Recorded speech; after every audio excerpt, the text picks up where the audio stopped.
അപ്പോൾ ഗൈസ്, ഇന്ന് നമ്മൾ വന്നിരിക്കുന്നത് ഡ്രസ്സ് എടുക്കാനാണ്. ഡ്രസ്സ് എടുക്കാൻ വന്നിരിക്കുന്നത് മെഹർ എന്നുള്ള ഷോപ്പിലാണ്. ഇവിടെ കൂടുതൽ മുസ്ലിംസുകളുടെ ഡ്രസ്സസാണ് ഉള്ളത്. നല്ല കളക്ഷൻസാണ് ഇവിടെ. എനിക്ക് ഏറ്റവും കൂടുതൽ ഇഷ്ടപ്പെട്ട ഈ ജീൻസിൻ്റെ കളക്ഷനാണ്.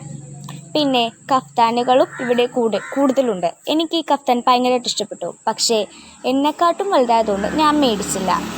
ഇവിടെ 3 തലകൾ വെട്ടിവെച്ചിട്ടുണ്ട്, എന്തിനാണെന്നറിയത്തില്ല. പിന്നെ ഞാൻ ഷോപ്പിൻ്റെ പുറത്തിറങ്ങി. ഇതാണ് ഞങ്ങൾ ഇന്ന് വന്ന ഷോപ്പ്. രാത്രി 10 മണിക്കാണ് ഞങ്ങൾ ഇവിടെ എത്തിയത്. സക്രി ബസാറിൻ്റെ പറ്റയിലുള്ളതാണ് ഈ മെഹർ ഷോപ്പ്. പിന്നെ ഞങ്ങൾ കുറച്ച് ദൂരം പോയി ഒരു ജ്യൂസ് കടയിൽ കയറി. എൻ്റെ അനിയത്തിക്ക് ഒരു ഷാർജയും 2 ഫലൂഡയും മേടിച്ചു.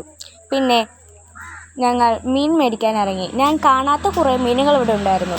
അങ്ങനെ ഒരു മീനാണിത്. നിങ്ങൾ ഈ മീനിനെ കണ്ടിട്ടുണ്ടെങ്കിൽ കമൻറ്റ് ചെയ്യൂ. അങ്ങനെ ഞങ്ങൾ മീൻ മേടിച്ച് വീട്ടിൽ പോയി. ടാറ്റാ.